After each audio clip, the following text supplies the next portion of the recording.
docente na Universidade Estadual de Santa Cruz, UESC, e no Programa de Pós-Graduação em Ensino e Relações Étnico-Raciais da Universidade Federal do Sul da Bahia, UFSB. Entre suas diversas produções é autor dos livros Nem Tudo Era Italiano, São Paulo Pobreza, 1890-1915, e Identidades Urbanas e Globalização, Constituição, Territórios e Guarulhos, São Paulo. E para acompanhar o professor Caselli, como essa universidade preza pela diversidade e esse GT também, eu convido a professora Adriana Dantas Reis, que é mestre em História Social pela UFBA, doutora em História Social pela Universidade Federal Fluminense, realizou o estágio pós-doutoral da Universidade de Lisboa,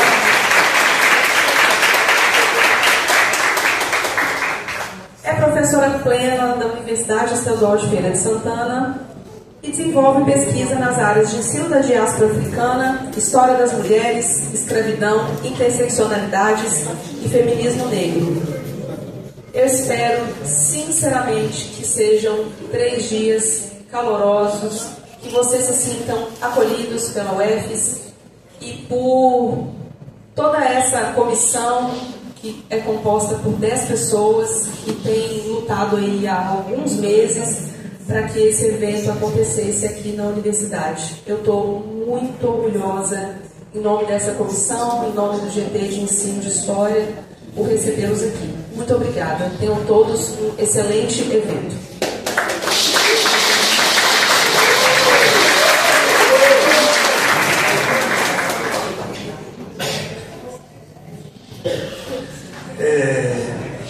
Precisa de autodescrição? Alguém precisa de autodescrição? Então, segundo lado, pedindo autorização.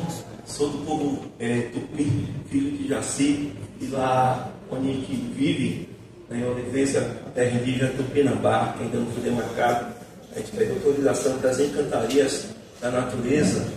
Eu vou cantar em Tupi, os Tupinambá, e aí vai aparecer na tela não uma tradução, não se traduz a língua indígena, se interpreta. Jaci ande Jaci, Maipé moandi ande taba, Tupã raiotim, Isapé ande taba, Ixé só esse Jaci, oi petibó, Ixé só xeobi Tupã, em ande tababi, Ixé só xeosi Tupã, em ande tababi, Ramada etabama, Supiatã Tupã, Amaba etabama, Amabauí nem Betã, Amaba etabama, Tabatupinambá, Jaci é a nossa lua, que clareia a nossa aldeia. Tupã vem a ramear, iluminar a nossa aldeia. Eu vou pedir à minha mãe Jaci, que ela venha nos ajudar. Eu vou pedir a nosso pai Tupã, pra nossa aldeia se levantar. Levanta essa aldeia, levanta, com as forças de Tupã. Levanta essa aldeia, levanta, olha Tupã, os filhos seus. Levanta essa aldeia, levanta, levanta sem demorar. Levanta essa aldeia, levanta, a aldeia Tupinambá, ao ele Cuecapurité. Aí a gente começa a nossa caminhada aqui. Obrigado, viu, gente? Vou pedir para a Adriana marcar o tempo, quando der o tempo, você me fala, porque são 525 anos sem falar, e quando deixa a gente falar, a gente não para de falar mais. Então, eu coloquei Catuqueiro Caruene, é dizer boa tarde, mas como é a noite, é Catupituna, Elimotara, Alpaca, Catuana, Pupeu, Pacatu, Tibaquete, Andá, Catupei, Morembetá, Turicisuá, Rupê. que disse aí, tá aí abaixo, tá certo? E essa foto que você está vendo aí, ela foi censurada pelo Elon Musk. Ela foi censurada no Instagram, foi censurada no Facebook, porque tem cena de nudez. Mulher veste rosa, homem veste azul, a gente anda nu. Essa é a nossa roupa. Essa é a nossa roupa. Ela não precisa. A bandeira LGBTQI+, é pequena, porque nós temos muito mais gênero do que isso. Então, para saber de povos originários, e esse é o tema de hoje, para saber de povo da população preta, afrodescendente, da população pobre, daquela população que está excluída da historiografia, você tem que lançar um outro olhar. O Pacatu é pronome neutro, ele é pronome neutro, né? Ele pode ser o que você pensar. A binaridade, ela é uma imposição da colonialidade e uma imposição da cristandade. É uma preguiça epistemológica, desculpa isso. É sim ou não? Pode ser sim, pode ser não. É errado ou certo? Depende do que você acha. É claro que Bolsonaro é errado, fora Bolsonaro. Aí a terra de cor e azeite de dendê, a água do coco é doce, eu também quero beber. Bahia, terra de coco e azeite de dendê, a água do coco é doce, eu também quero beber. Vamos dançar, balançar o catimbó, vou pegar o Bolsonaro e amarrar lá no cipó. Pisar caboclo, canibé, vou pegar o Bolsonaro pra debaixo do pé. Sai pra lá, coisa ruim. Então é isso. Nós éramos demais. Não dá pra ver, mas eu falo de um parente meu, ele não é historiador, ele é cantor, ele é artista, performático, ele não é binário. Joninho escreveu um livro sobre Tibira. Já ouviu falar sobre Tibira? Tibira foi a primeira vítima de um crime guardado ao anacronismo. Tibira entre o século, vamos voltar aqui, Tibira entre 1613 e 1614, a Inquisição portuguesa o condenou à morte. Que Tibira não era homem nem era mulher. Tibira era Tibira. Tibira não tinha gênero. Talvez Tibira, e professores e professoras de história, a primeira mulher morta nesse país não é uma mulher indígena. A primeira criança violentada é uma criança indígena.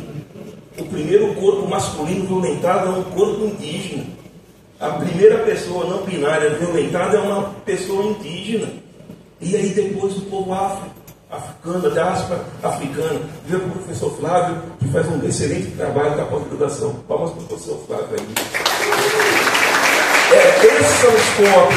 Se a gente não conta essa história, se a gente não narrar essa história, que história nós estamos narrando? E aí meu parente Joninho, ele fez um livro sobre Tibira.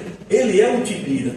Ele não é binário, tá certo? É dessas insurgências naturalmente contra-coloniais ou contra-colonial e o capitalismo existem há mais de 500 anos. A contra-colonialidade não é uma invenção acadêmica. Há 525 anos, nós indígenas, a população da diáspora africana, ela é naturalmente contra-colonial. E por isso que nós somos perseguidos, por isso que nós somos presos. Eu vou citar muito uma autora que é historiadora, chama Silva Riviera Cocicanque. Você já leu? Se você não leu, eu vou jogar um feitiço de ninguém em você.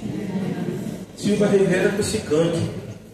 Nós, povos originários, a população da diáspora africana, já somos naturalmente contra-coloniais há 525 anos, pelo menos, nesse país. E a nossa lógica de ser a terceira maior população carcerária do mundo é a brasileira.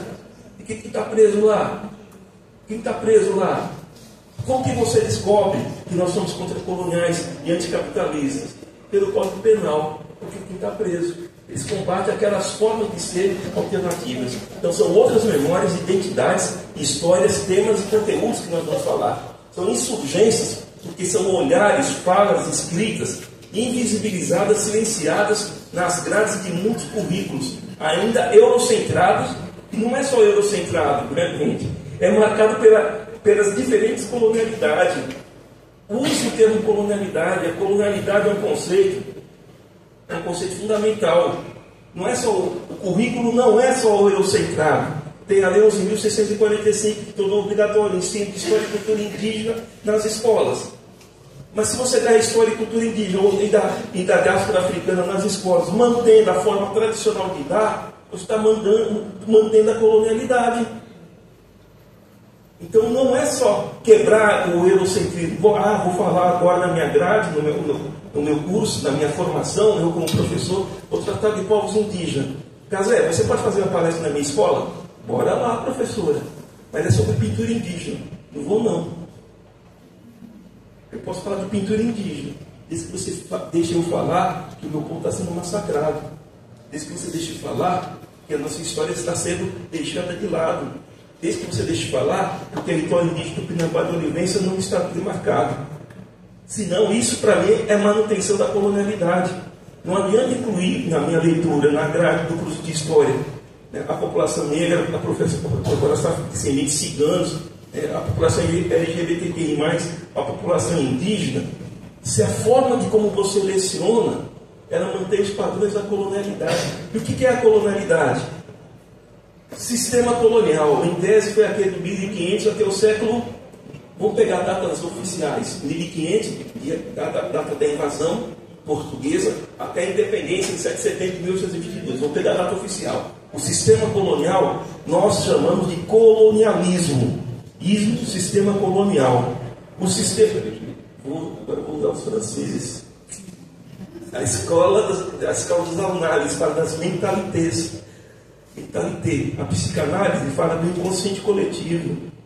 Nós indígenas falamos de colonialidade. O sistema colonial, a escravidão, em tese, acabou oficialmente, mas a escravidão também foi indígena. Não esqueça disso não, por favor. Por favor. A escravidão indígena continuou até o século XIX. Você acaba oficialmente com a escravidão, você acaba oficialmente com o sistema colonial, mas a colonialidade ela se mantém. Vou dar um exemplo rapidinho, por exemplo, de colonialidade.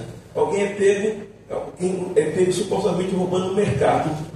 Não vou falar da minha parente, Tem uma mulher indígena presa 2 anos numa cadeia, numa cela só com homens. Ela foi violentada por quase 9 meses.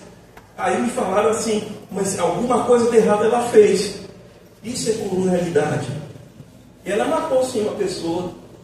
Mas então ela mereceu. Isso é colonialidade. Ou quando uma pessoa é pega pela polícia, é barbarizada, é torturada, é presa, e aí depois ela apanha, perde a orelha, corta a orelha, faz a desgraça com ela. Aí depois alguém fala, não foi ele, professora. Não foi essa pessoa que fez isso. Não foi essa pessoa. Aí alguém fala, nem roubar estava.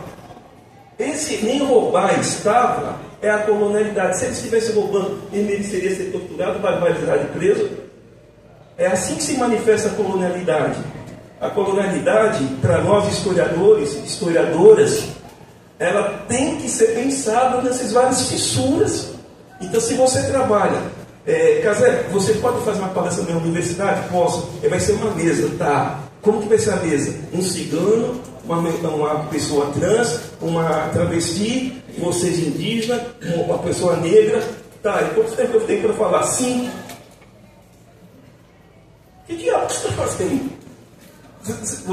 A palavra decolonialidade, pela Silva Ribeira Cusicanque, ela foi desapropriada do seu sentido inicial. Você está mantendo a colonialidade, você está dando 5 minutos, supostamente, para se falar, tá certo? Então, eu parto do princípio que o ensino contra-colonial, olha a palavra, viva Nego Bispo presente agora e sempre. O ensino, vocês não leram o Nego Bispo, tem que ler Nego Bispo. Oxente, quilombola, intelectual, que está fora da desarmação das grades. Olha aí, leia Nego Bispo. O ensino contra-colonial, a partir de culturas, histórias e vivências indígenas, afro-brasileiras, de povos migrantes e imigrantes, refugiados e das camadas populares, pode ajudar a compreender as origens estruturais das desigualdades sociais individual e coletiva. Professora, para que você dá uma história? Qual que é o exercício? Bem, fora Bolsonaro, sim. O filme, não estou criticando o filme, mas o filme Ainda Estamos Aqui, é financiado por quem? Eu ainda estou aqui devendo para o Banco Itaú. Então, é disso que a gente está falando. Se você... Eu não estou falando de marxismo, né? Olha o que eu estou falando aqui. Qual que é o sentido que você dá curso de história, que você fala de povos indígenas, né? Vou falar mais de povos indígenas, eu vou ficar nesse recorte, porque seria um incômodo eu falar da diáspora africana, né?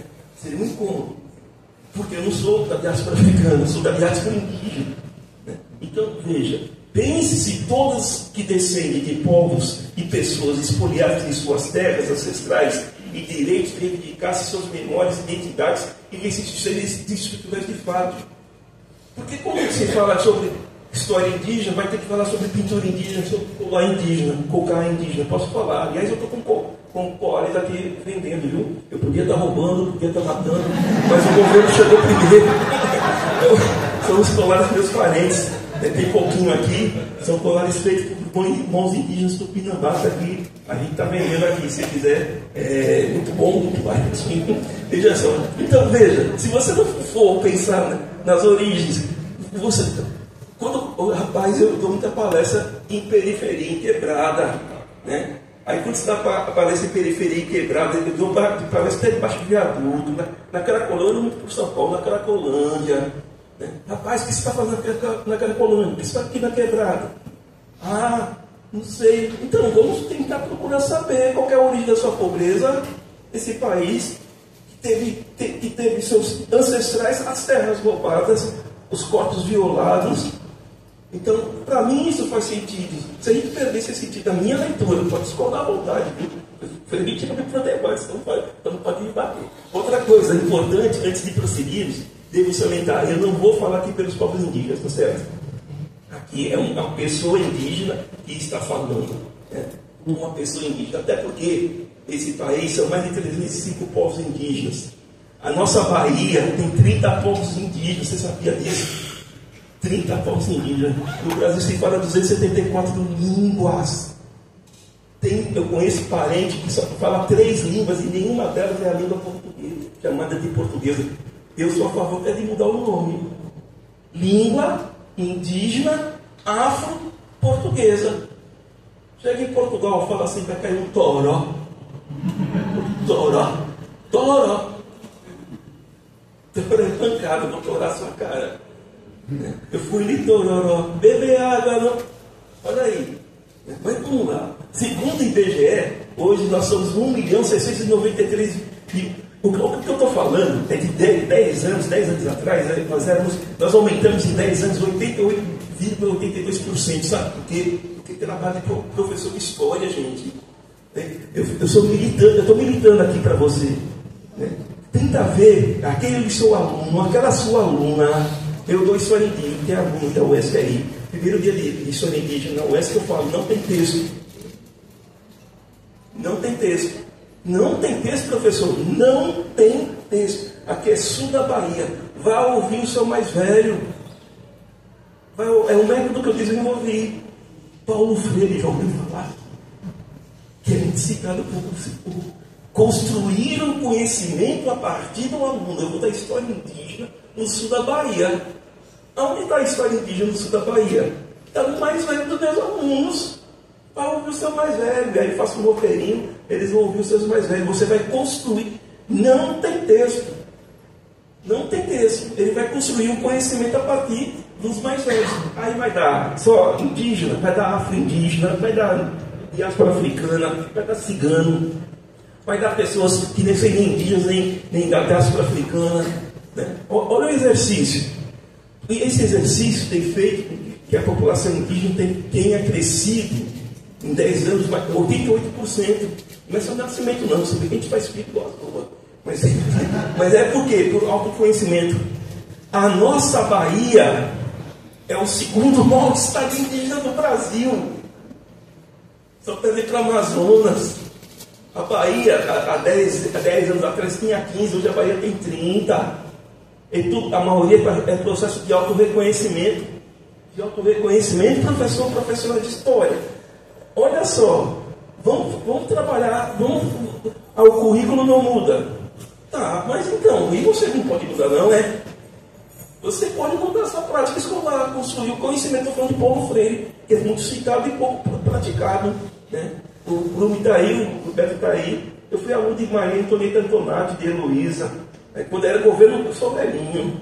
Quando era governador Quercia de São Paulo, Maria Antonieta Antonati, Heloísa, Defra Neon, né? No governo de Rio Londrina, propôs mudar a grade curricular das escolas públicas de São Paulo. O aluno, o professor de história, ia educar o seu aluno a construir o conhecimento. Para mim, isso é o novo. Esse é o novo, que já não é novo, que já é velho. É você construir o conhecimento com o seu aluno. Aí pergunta, as universidades fazem isso? As universidades preparam os alunos, futuros professores, para a construção do conhecimento histórico a partir do contexto dele? Então eu vejo a Lei 10.000 e a Lei 11.000 como uma excelente possibilidade de aplicação nesse sentido. Olha aí, olha esse meu parente, esse preto, esse negão, é um índio tupinambá. Ele não deixa de ser da diáspora africana. Ele é uma pessoa que é indígena tupinambá. Olha o que eu estou lhe dizendo, né? Dentro do contexto de Olivença, ele é indígena, mas não deixa de ser negro. E assim como na Bahia tem quilombo, que tem indígena. Mas como se descobre isso? Olha quantas pessoas você conhece que tem esse rosto. Quantas pessoas você conhece? Eu estou olhando aqui para vocês, eu acho um monte de índio aqui. Por quê? Porque você... Então, se você não pesquisa você não pesquisa sua ancestralidade como historiador, como que você vai fazer com que o seu aluno construa sua ancestralidade? Aquele da Garrincha. Olha o Garrincha, olha o pai de Garrincha. Seu amado é o Funiô das Alagoas. Olha os gaúchos, olha o Beto. Olha o gaúcho, charrua, olha o pezão no chão, né? Então, veja, existe, então é isso, nós estamos falando dessa coisa. Então, eu nem agradecer ainda, Coicaturete em Tupi, quer dizer gratidão, que palavra bonita, né? Coicaturete, licença a todas as pessoas presentes, a todas as pessoas parentas, ao GT de Ensino de História e Educação da Associação Nacional de História, Seção Bahia, Viva Bahia! Licença a todas as pessoas que organizaram esse encontro, a licença especial aí e gratidão especial à professora Cristina, ela é uma das responsáveis do estádio, a professor Rafael, que entrou em contato com a gente, a Tamires e o irmão dela, o irmão dela chama Raoni. Aí você fala, vamos supor que o Raoni, o irmão do professor Tamires, fosse seu aluno. O Raoni, pergunta para o seu pai, por que ele te chamou de Raoni? Olha que exercício, olha o Raoni aí. Por que você chamou de Raoni? Então, parabéns pela arte do cartaz, a minha está aí. Muito bonito mesmo, parabéns pela arte do cartaz. Aluna nossa da graduação, vocês, da graduação, tá certo? Então, a licença é um pouco quilombola, a população negra. A gente tem que acabar com essa divisão. Caboclinho de pena, ele não arreia, que une as forças é do céu e do mar. Vamos unir as forças é do céu e do mar. Eu quero é força do pão, eu quero é força do ar. A gente tem que começar a acabar com essa divisão, uma divisão por vezes besta. A minha comunidade, conforme eu disse, tem muito indígena que é do candomblé. Tem muito indígena evangélico, mas faz o quê? Mas tem muito indígena que é do candomblé, que tem cabeça raspada, não deixa de ser indígena. Aí muita música a gente canta, vestimenta de caboclo, samambaia, samambaia, samambaia. Pisa acabou, não se atrapalha, saia do meio da samambaia. Olha aí, maré encheu, tornou vazar, de longe muito longe eu avistei Ará. Tem muita música que a gente canta no nosso toré, que é do candomblé, muita música do candomblé que é cantada, que é da questão indígena. A gente tem que pensar um pouco isso. Então a gente pede licença ao povo todo, ao povo de todas as religiões, de todas as religiosidades, de todas as religiões mesmo, desde que não venha encher com as informações. Saravá, porque é do Saravá, o Quearô, Amém, Ogunhê, Ogum, Oiá, até a Bahia é grande, né? Saudação da Bahia de todos os santos e de todos os espíritos. A gente pede a licença aos anciões Então, não vai dar para falar tudo, mas a minha mulher, o Rafael está aí, cadê o Rafael? O Rafael fez, outro Rafael que fez um curso de formação comigo, e durou a sexta. Pergunta para ele se eu estou mentindo. Ele não me deixa mentir sozinho. Porque é isso que eu dou, assim que eu dou história indígena. Você tem que ouvir o seu mais velho, rapaz. Você tem que ouvir os seus mais velhos. Fazer com que o seu aluno, a sua aluna, vá ouvir o seu mais velho. Ele é portador de memória. Ah, tu está falando de oralidade? Estou falando de oralidade. Mas a oralidade agora está na onda? Não está. Eu participei de uma banca no curso de História da FEFELESH na USP, de Márcia Moura. Márcia Moura fez 2 volumes de tese de doutorado sobre oralidade Moura, oralidade das mulheres Moura. Como eu era primeiro da banca, eu vi que a banca reprovava. Aí, como eu era primeiro, eu falei assim: é só uma oralidade. A tese de Márcia não precisa citar os autores teóricos da oralidade. Basta ler nas entrelinhas. Além disso, tem a bibliografia. Ela tem direito de só citar essa oralidade. Tenta fazer uma tese de mestrado e doutorado na oralidade. Sabe por que? Então, uma das razões das barreiras que você encontra por encontrar fontes sobre pessoas indígenas é porque nós somos a oralidade. A palavra pré-história, me perdoe que dá aula de pré-história, é uma palavra preconceituosa. Pré-história, antes da escrita, você tem história. Depois da escrita, você tem história. Antes da escrita, você não tem história. Quem não tem história? Aqueles que não escrevem. Aí teve a divisão epistemológica da universidade. Os negros ficaram com sociologia, os indígenas ficaram com os antropólogos e nós historiadores ficamos com a escrita. E essa é uma barreira ainda porque assim, eu já participei, eu estou na 25ª banca, viu, gente, esse ano aqui, de mestrado e doutorado. Aliás, a Andes tem que pautar isso. Que história é essa de não pagar mais banca de doutorado e de mestrado para professor que participa de banca? Isso aí é errado, né? Então, eu participei de 2 bancas em que a pessoa não fala a língua portuguesa. A orientadora transcreveu o que ele falou. Eu já participei de banca de menina Juma, das artes cênicas, que ela defendeu o doutorado dela nua, não fez uso da palavra, e a tese de doutorado tem 120 folhas. Porque o que importa para ela é a imagem, a realidade. Talvez as universidades tenham que estar começando a se preparar para outras formas de aceitar trabalhos de pessoas que não têm escrita como fundamento, que têm oralidade. Né? Então, por isso que você fica difícil você, na nossa área de história, encontrar vozes que não escrevem. No meu livro, Dentro do Italiano, eu escrevi há 30 anos atrás, eu escrevi um livro, viu? Eu sou filho de mãe e pai indígenas, 2 analfabetos. Há 30 anos eu escrevi um livro, estou com preguiça de escrever. E máquina de escrever, escrevi máquina de escrever, sem celular, sem essa dona toda. Aí quando eu comecei a fazer o livro, me falaram, não tem como pesquisar a população indígena negra no século XIX em São Paulo. Eu falei, como não tem? Porque eles já morreram, deixaram lá escrito, se fotografaram. Pela memória. A dona Nivalda, uma anciã que já encantou, ela fechava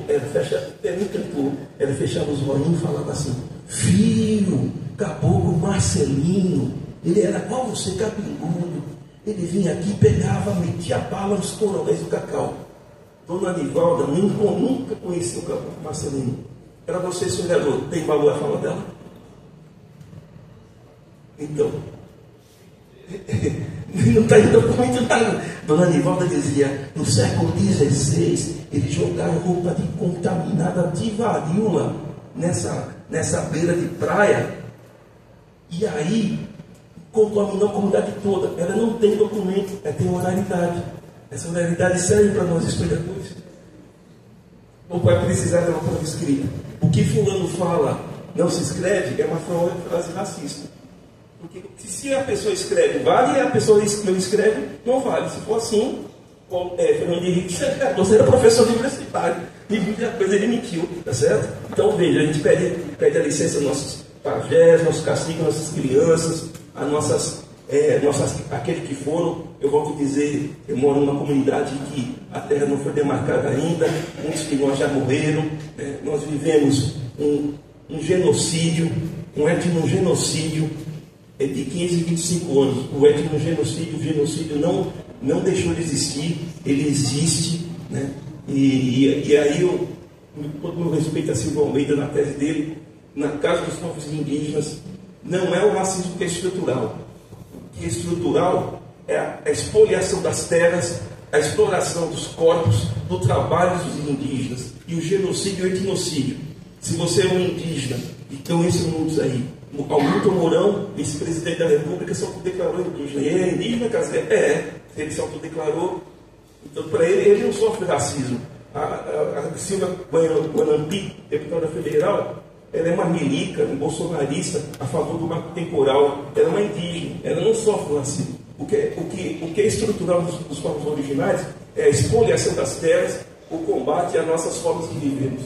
Tá certo? Então, a gente vive uma bionecropolítica do bionecropoder, que decide qual corpo deve morrer e qual corpo bio é corpo, necro é morte, política é política que decide qual corpo que vai morrer e que mantém o poder, que é o poder de dizer quem morre e quem não morre. Então, se isso não é genocídio, eu não sei não. Né? E eu insisto, terceira população castelária do Brasil, do mundo, só perde para a China e Estados Unidos. Quem é a população presa? A população negra e a população parda. Eu estou no registro como pardo, porque eu não vou criar território de disputa. No censo do IBGE, de 2022, o Brasil com maioria de pardos. Sabe qual que é a região mais parda do Brasil? A região que tem mais indígenas, a região norte. A maioria dos parentes que moram comigo em Oliveira, eu nasci em 63, né? Então já estou velhinho. Então veja, muitos de nós, nosso registro está como pardo. Muitos indígenas são registrados como pardo, tá certo? Então é a população negra, né? É a população indígena e a população parda também, tá certo? E aí esse é o caso. Nós vivemos massacres, Nega Pataxó tomou um tiro no peito, gente. Aquela novelinha da Rede Globo chamada Renascer. Se você gostou, desculpa, é uma coisa de péssimo gosto. A novela Renascer tratou de Ilhéus, dos coronéis de Cacau. Não tem coronel Ronzinho, coronel Gunzinho. Coronel é coronel. Nega Pataxó. A novela se deu no dia 25 de janeiro. Nega Pataxó tomou um tiro no peito e morreu no dia 24 de janeiro. Olha aí, isso aqui é sul da Bahia. Gustavo, nosso professor de história não tem como você trabalhar. Nandeci, Sebastiana Renderu, Rufino, Guarani Caiuá, foram queimados vivos, Bernadette Pacífico do Orixá, tomou acho que vários tiros no rosto, e ainda falaram que ela foi morta por causa de disputa de tráfico. É um desrespeito, né? O quilombo da mãe Bernadette não estava demarcado. Então a gente está nessa situação. E o povo palestino, viva a Palestina, Palestina livre já. Né? O povo palestino está sofrendo um genocídio, a todo sangue, todo custo. É um genocídio. Então não tem como não falar. Né? Eu nem quero dizer que o Brasil é terra indígena, mas a gente não quer tudo não. Pode ficar com o Feito Santana. A gente quer a terra que a gente está. O Brasil é terra indígena. Isso aqui foi invadido. Israel, o Estado sionista de Israel invadiu a Palestina. O Brasil foi invadido em 1500. Se você não parte desse princípio, você participa de qual princípio? Né? Por isso que a gente está lutando por demarcação já. Né? Por isso que Nego Bispo, grande Nego Bispo, falava que nós temos que ter. Ele falava assim, Casé. E ele escreveu sobre isso, Casé, nós somos naturalmente contracoloniais. Agora tem pessoas que não são contracoloniais. É elas que nós precisamos descolonizar. É isso que eu estou fazendo aqui, estou militando. Não tenha nem dúvida. Eu quero descolonizar mesmo, né? Por quê? Porque algumas... Quem são as pessoas? O Lucas de Feira. Viva Lucas de Feira. Acabou com o Marcelino. Veja, ó. Lucas Prausa, Lucas de Feira, né? Vou falar de novo, não viva Lucas de Feira. Mas Lucas de Feira não é produzido, marginal. Então, nenhuma liderança na história do Brasil vai ser colocada como um herói. Ele vai ser sempre criminalizado. E quem é? Eu estou falando como historiador, viu, minha gente? Como que eu achei a população preta indígena no século XIX em São Paulo? Lá no século XIX, vou usar o Walter Benjamin, leitura contra pelo. Você pega tudo que a polícia proibia no Código Penal do século XIX para o século XX, é tudo que nós somos. Tudo que nós somos. Por que a maconha não é liberada? Me explique por que a maconha não é liberada. Porque ela é a droga da população pobre. É mais fácil liberar a cocaína, a xerocaína, do que a maconha. Então, veja lá, é isso que a gente fala, é contra colonial. Eu não vou me apresentar, porque acho que a Cristina já me apresentou, não vou ficar falando de mim mesmo. Então, é isso. Entretanto, não sou historiador, educador, com mestrado, doutorado e pós-doutorado, que é indígena, é o contrário. Eu sou indígena, que é historiador, educador, mestre e pós-doutor. Primeiro vem compromisso com o meu povo. Esse é o meu compromisso, é inverter. Isso é ser contra-colonial. É isso que é descolonizar. Senão você cai na armadilha colonial. Né? Você encaixa o quadrado no redondo. Vive uma comunidade indígena. Olha essa frase. Posso ser o que você é sem deixar de ser quem eu sou. Eu posso ser um historiador, mas eu não preciso deixar de ser indígena como eu sou. Tá certo? É isso que a gente fala da insurgência. E aí, para provocar, entre a sabedoria e o conhecimento acadêmico, eu fico com a sabedoria. A sabedoria é redonda, o conhecimento acadêmico é quadrado. Se eu tiver que fazer essa escolha, se a sabedoria é redonda, o conhecimento é quadrado, eu fico com qual? Eu fico com a sabedoria. Aí o conhecimento que tem que se arredondar. E não é a sabedoria que tem que ser quadrada. Está percebendo? Se você enquadra a sabedoria, você não vai ouvir vozes divergentes, vozes dissonantes, tá certo? No caso da memória, entre a memória e a história, eu fico com a memória. Entre a memória e a história, eu fico com a memória. Para mim, a memória é a fonte para a história. E se tiver que fazer essa dicotomia, né? A gente canta uma música lá que é assim, ó. Todo índio tem ciência, todo índio tem ciência. Ó Tupã, por que será? Tem a ciência divina, tem a ciência divina.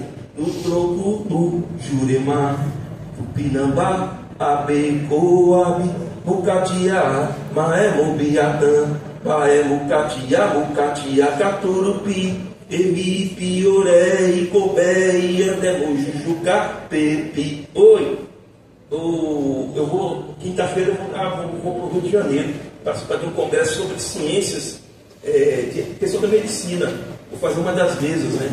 Por que muita gente da medicina está querendo ouvir, da arquitetura, está querendo ouvir os povos originários? Caiu a ficha deles que existe uma medicina originária. Né? Você está com problema de cicatriz, passa babosa. Eu estou tomando chá aqui, ó. Está com problema de intestino, toma um chazinho, carquejo.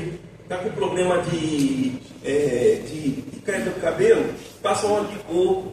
Né? Então tem uma medicina original, assim como tem a arquitetura original, que ela dá valor. E aí a Lei 11.645, vou falar mais da Lei 11.645, lembrando que ela vem depois da LDB, né, de 1956, e depois da Lei 10.639. Alguém poderia, que é de 2003, alguém poderia falar, por que demorou tanto os povos originários fazer valer a sua presença? Demorou porque, e aí, mérito do movimento negro, do povo negro, né, que tem mais ocupado espaços na universidade por merecimento. Eu falo isso para os meus parentes diretos. O povo negro, o movimento negro, tem um grande mérito e com certeza nos fortaleceu quando a Lei 10.639 foi aprovada, tá certo? E isso eu não vou tirar nunca esse mérito. A gente só aprovou a Lei 11.645 porque a gente queria reforçar a presença afro-brasileira nas histórias, né? Mas mesmo eu vou falar da Lei 11.000. Eu pergunto, quer ver mais uma armadilha colonial? A Lei 11.645 tornou obrigatório o ensino de história da cultura afro-brasileira e indígena no ensino médio fundamental, certo? E tornou as universidades obrigadas a dar esse conteúdo. Olha a armadilha colonial. Você obriga o professor na rede, em chão de sala, a dar um conteúdo que ele não tem formação. Aqui na universidade passou a ter quando? História indígena, acho que um ano, né? Na FEFELESH, na USP, eu participei de uma banca, vou colocar aqui, numa banca de doutorado da Cícero Bittencourt. Participei de 2 bancas da Cícero Bittencourt, historiadora da ensino. Uma foi de Aline. A Aline pegou a grade curricular da PUC, da USP, da Unicamp, da Unesp e da Unifesp. Antes da pandemia, em 2022, nenhuma das universidades que formam professor de história tinha história indígena. Nenhuma. A USP, o curso de história da USP, a PPLS, só passou a ter história indígena no segundo semestre de 2024. Aí a gente já fez 3 palestras de formação para os professores. Agora estão no 3º concurso. Tem 3 professores. E sabe qual era a alegação? Não, para ter história indígena, se tem história indígena no Brasil todo e em América. Então, veja, olha a armadilha colonial. Aí as professoras e os professores continuam trabalhando as histórias indígenas como no passado.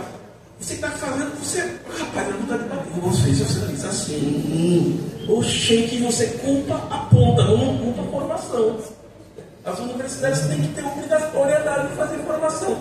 E não só formação. Na UESC, a UESC é UESC. Na UESC a história indígena tem antes da lei. Mas só o curso de história que tem. Na pedagogia em letras é optativo. Na geografia eu coloco no mesmo semestre história indígena e afro-brasileira. Se em 6 meses você não consegue, eu estou fazendo a crítica aos cursos de história. Né? Então, veja, como que você vai obrigar o professor, a professora a dar um conteúdo que ele não tem a formação? E quando tem a formação, que tipo de formação de história indígena que ele está dando? Lembra que eu falei no começo, né? Que tipo de história? Quantos povos indígenas existem no Brasil? Vai te catar. Isso não é o que o aluno tem que saber. Como que o aluno vai encontrar a presença? Vou fazer um questionário aqui para vocês. Os índios residem em casa, apartamento, conjunto habitacional ou oca? Olha o seu inconsciente falando. A oca, né, Casé? Vai. Você tem embaixo da ponte, em conjunto habitacional. Ele mora onde quiser, onde puder. Então, os índios comem o quê? Pizza, macarrão, arroz e mandioca. Quando me chamam para dar palestra em escola, a professora fala assim: professor Casé, tem que ver uma comida especial para você. Você quer mandioca. Inconsciente, bolo de fubá. Então, inconsciente. Eu falo, no final dos Excelsos Martinez, no Teatro Oficina, armou lá uma filha adulto, né? Eu fui amigo. O Zé Celso Martinez tentou conversar comigo, ele foi procurar a identidade dele. Ele achou uma avó dele em Araraquara que era indígena. Tá vendo? Eu duvido que você não tenha uma ancestralidade indígena também. Aquela avó pegada de cachorro a laço. Mas não romancie isso. É a história da mulher violentada, da menina violentada. Essa minha parente que está na cadeia, que estava na cadeia, foi violentada várias vezes. O filho que nascer dela, ele vai poder ter o direito de ser cidadão indígena? Pois bem, então veja, aí ele fez uma reunião, chamou a gente, nós estávamos com 7 tupinambás, mas os guaranis. Eles fizeram sopa de caldo de mandioca, cuia assim. Como a gente nós tupinambás e os guaranis. Eles viram que a gente não estava comendo. Aí ele perguntou: Casé, por que vocês não estão comendo? A gente come isso todo dia. Lá comprar umas esfiras, umas fitas. Então, olha lá, os índios consomem essas moradias aonde? Os índios descem que. Então, veja, olha essa música. Não dá para ler, né? Mas ele está ali. Se Deus quiser, um dia eu quero ser índio. Viver pelado, verde, no eterno domingo. Espantar polícia, tomar banho de sol. Não, é uma música bonita. Mas você tem nesse país, só para. Olha a historiadora. Você tem indígena que não tem contato. Eles chamam de isolado. Que não quer contato. Você tem indígena que tem contato de 50 anos, de 120. E tem os nossos indígenas do Nordeste que têm contato há 525 anos. Tem indígena que mora em cidade, que mora em aldeia, que está em processo de autodeclaração. Então o que propomos? Propomos isso. É descolonização ou contra a colonização. Essa é a proposta que eu tenho que fazer. É descolonizar e contra-colonizar. E como que faz para descolonizar e contra-colonizar? Então vamos pegar aqui, ó. O ensino através das práticas e conceitos contra-coloniais. Compreensão, fortalecimento das identidades, memórias e resistências A palavra resistência, rapaz, é um conceito-chave. Resistência é quando você para uma pista, né? A gente vai para o enfrentamento. Agora é vida ou morte, enfrenta até o batalhão de choque. Quando você para uma pista, resistência é isso, né? A resistência é o chazinho, a pintura corporal, é o dizer sim sem dizer não. Você gosta de festa junina? Na festa junina você vira um índio. Por quê? Você come o que na festa junina? Tudo que a gente come. Isso é resistência. Milho verde, milho ruim, paçoca. E aí vai curar, dança dentro do torno da fogueira. Todo, para mim é ficar com meu benzinho numa casa dentro. O coco. Olha o fogo, caravia. Quero ver lá o coco. Tem muito chama indianismo na questão da indígena.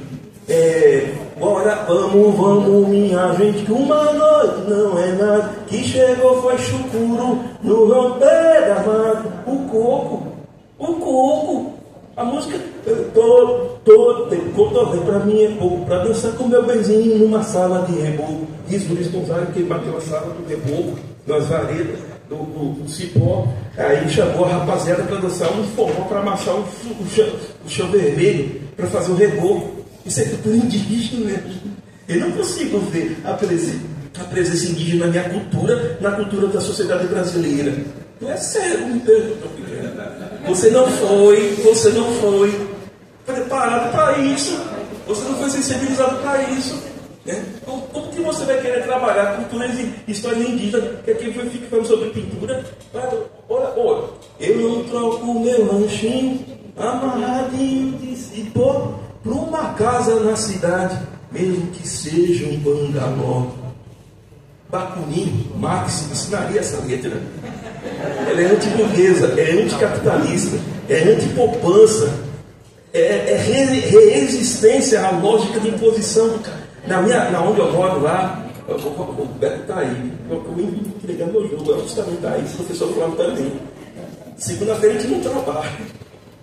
Ele chama segunda-feira de dominguinho. É uma recusa ao trabalho. É uma recusa.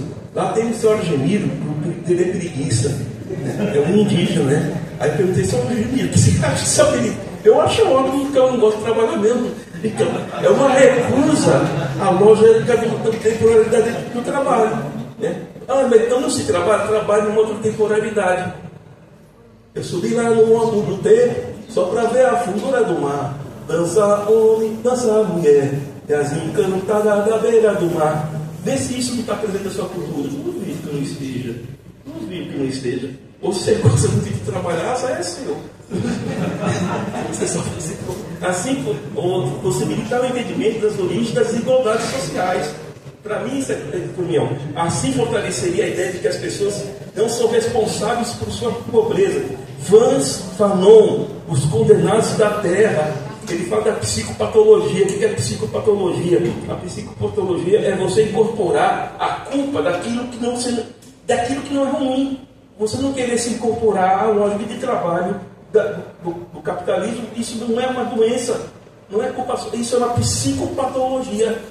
Olha quantas possibilidades você pode a partir das histórias indígenas. Isso aqui é uma frase minha, desculpa aí.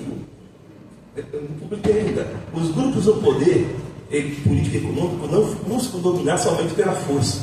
Tentam condicionar a percepção de todas a aceitarem como normais as diferentes formas de dominação, desigualdade. E aí cria-se a psicopatologia, de você aceitar. E se você não se encaixa, você é o errado, você é o doente, você é o culpado, você que tem que se desgraçar a vida, tá certo? Então, é isso. Aí, responder a espiva aqui do livro. Podem os subalternos falarem? Os subalternos já falam. É você que não ouve, desculpa, não, você não.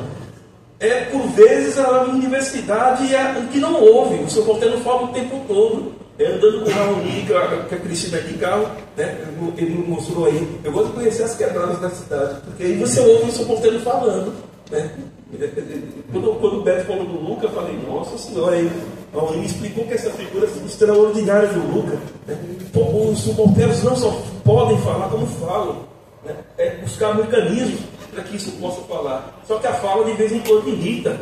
E essa, olha essa, Dona Nivalda, essa de vermelho, mãe do cacique, a cacique Valdelice, a cacique Tupinambá, viu, mulheres? São 4 caciques do Tupinambás em Olinense. Ela está sentenciada. Ela só pode sair da aldeia com uma autorização de um juiz. E quando ela volta para dar uma palestra, ela tem que fazer um relatório do que ela fez. Sabe qual que é o crime da sentença dela? Espúrio possessório, invasão de terra e formação de quadrilha. Dona Nivalda já encantou. No 2000, houve aqueles 500, que nós chamamos de outros 500. O MASP organizou uma exposição de peças indígenas do mundo inteiro. E o MASP desafiou, a Folha de São Paulo desafiou a Dona Nivalda. Dona Nivalda, eu quero ver se a senhora sabe qual que é o manto do Tupinambá. Esse manto que voltou agora, em 2000, foi colocado na exposição. Diz Dona Nivalda, mas não parente. Casé, a gente chegou lá, andou, não tinha letreiro. Aí eu senti um arrepio, meu filho. E lá estava o manto. Eu falei, é esse o manto. Ela localizou o manto em 2000, o manto do Tupinambá. São 7 mantos que estão na Europa. Olha o que a Dona Nivalda falou. Olha só. Aqui tinha uma grande nação, descoberta pelos brancos para nós povos, invasão. Aqui não tinha divisa, não tinha cerca. Nossa riqueza era partilha. Aqui não se acumulava nada. Hoje tudo é garantia. Mas quem pratica igualdade não precisa de utopia. Bakunin, Marx, não, Dona Nivalda. Dona Nivalda. A gente ganharia um tópico distópico. Se Bolsonaro tivesse ganhado de Lula, foi Bolsonaro que concordou com ele? Foi. E você ia fazer o quê? Vai chorar, é? Vai ouvir Pablo. Você não tem direito à distopia, não é algo próprio dos povos originários, dos povos que estão na luta do dia a dia. Né? Conforme disse o Raoni, né? Eu passei por uma ocupação que é em cima de um manguezal. Aí o pessoal aterrou e fez na casa dele. Né? Não tem dessa.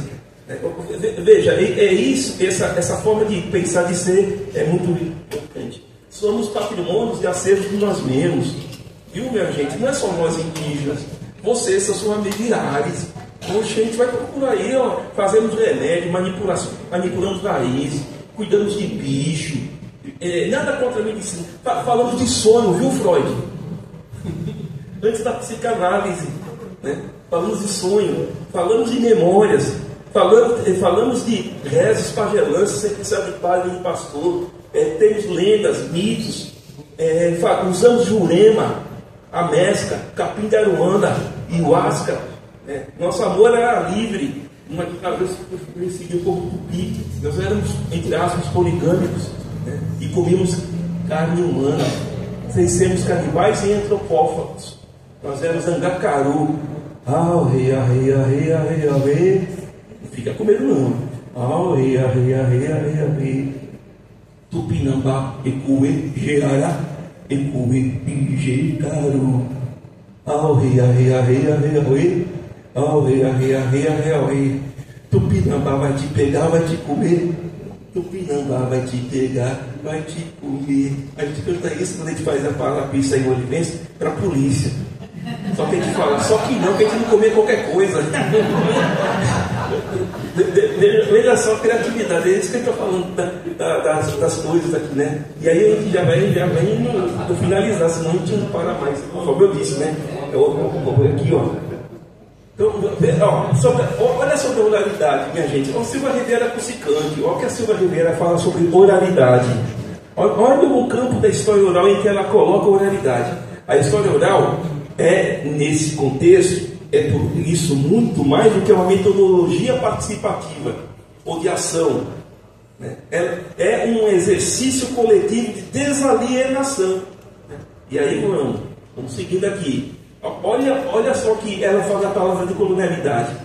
Ela fala que existe um perigo da decolonialidade. Mas já está na... Olha, para gente abrir também, né? Tem tempo que tomou um lugar aqui. Você falou isso. Então, veja, a gente usa o Silvio Alessandro Portelli, não é um clássico, né? Mas aí é o Silvio Rivera Cussicante. Olha o nome dele aqui, Cussicante, Silvio Rivera Cussicante. Vou redobrar o meu feitiço sobre você, se você não ler. ela é muito boa. E ela faz uma crítica ao termo colonialidade. Ela está dizendo que a colonialidade é isso aqui, ó. Isso é colonialidade, isso aqui é Rondon. Rondon, pervertidamente e perversamente. Olha só, vamos pegar laço de cachorro. São pessoas assim. Rondon era um indígena, ou descendente indígena. Olha essa menina com a mãozinha dada pelos soldados de Rondon. Por que ele pega essas crianças, essas mulheres? É isso, essa é a voz sua, pegar laço dentro de cachorro. Você servir nas aldeias, a menina fica correndo de lá para cá. Não que os corpos masculinos não fossem violentados. A violência sexual, o estupro é arma de guerra. Na Palestina, o exército de Israel estupram homens. Só que o homem não gera, não gesta. Mas isso existe no Brasil. Oh, meu Deus do céu! Oh, meu Deus, isso aqui é invasão, é guerra de invasão. Tá certo? Olha esse sujeito. Isso aqui é do relatório do Figueiredo, década de 60, do Serviço de Proteção ao Índio. Isso é um milico. Só ele colocar a mão nos ombros desses dois parentes aí, ele está contaminando varíola. Tem povos isolados que não têm anticorpos. Você pegou, muitos pegaram Covid que não tem anticorpos. A vacina é para criar anticorpos. Olha essa desgraça. Aí a sua pergunta, mas que cara desgraça. Então, minha pergunta como indígena é por que meu parente colocou o cocá na cabeça dele? Essa é a minha pergunta. A colonialidade é isso. Eu não sou fã de Gessé de Souza, não. Pobre de direito. Eu não gosto muito da tese, não. Porque ele vai por outros caminhos, o caminho da colonialidade. Olha isso. Meu Deus. Olha esse daqui, os irmãos Bolsonaro são malditos. Você vai olhar os meus parentes, né? Mas eu vou olhar os Bolsonaro. Por que meus parentes estão aqui aceitando? Olha o ministro daquele que ia passar. Olha esse pastor aí. Aí você vai olhar o pastor, mas ele é um desgraçado. Pode falar assim para a dele. Ele é um inepto. Ele é um inepto mesmo, tá certo? Mas aí a pergunta é por que os parentes aceitam? Olha a Cátia Abreu, rainha da Serra. Ela foi ministra de Dilma Rousseff. Alguém questionou? Simone Tebet é ruralista. Alguém questionou também, né? Pois é. Quando a gente fala de colonialidade, de resistência, a gente está falando dessa outra coisa, né? Bom, e aí a Silva Oliveira faz uma crítica ao termo colonialidade. Olha, eu vou ler isso porque a palavra decolonialidade está na moda. Muitos textos meus, agora eu escrevo de colonialidade.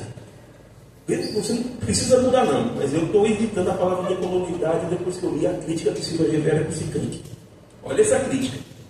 Desde os tempos coloniais, se deram um processo de luta anticolonial. Teve resistência, teve a Confederação da Arroia, 15 anos de rebelião indígena. Diga o nome de uma liderança indígena na história do Brasil. Século XVI. Ambere, Cunhambé, você não sabe. Diga o nome de uma liderança indígena do século XVII. Diga o nome de uma liderança indígena do século XIX, do século XX. Sumido, parece que a gente não resistiu. A gente resistiu por vida.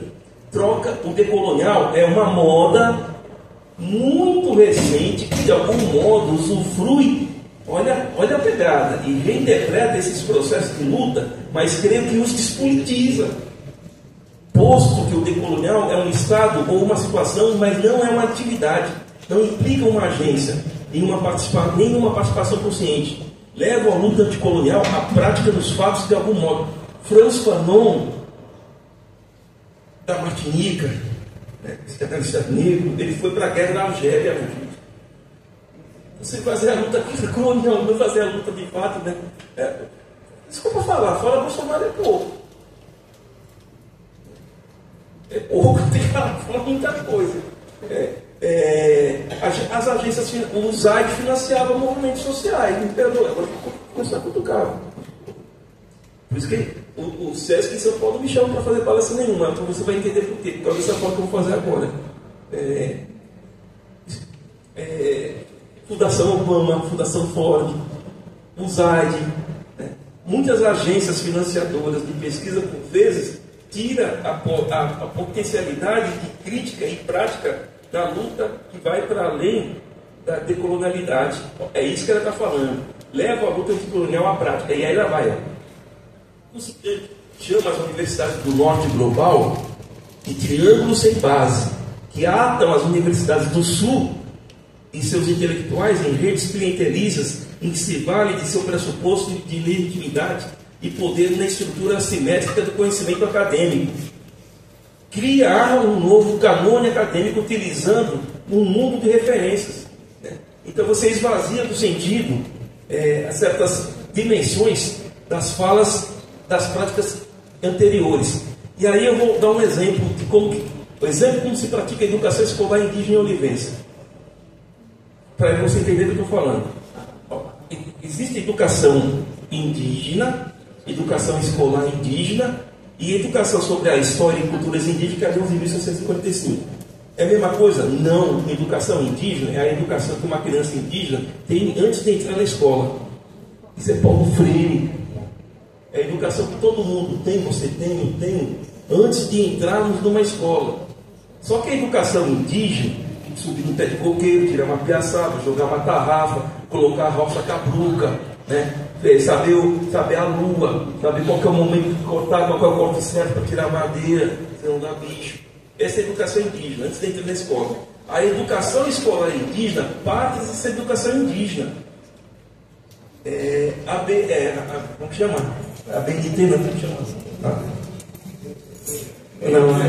Hã? BNCC. Então, a escola indígena não entra no BNCC. Viva Tupã! Porque a BNCC não caberia uma escola indígena. Vou te explicar por quê. E aí você vai entender porque é difícil construir conhecimento. Olha só, a educação indígena ela tem uma normatização. Anota depois ler aí, você abaixa em arquivo PDF. Chama RCNEI.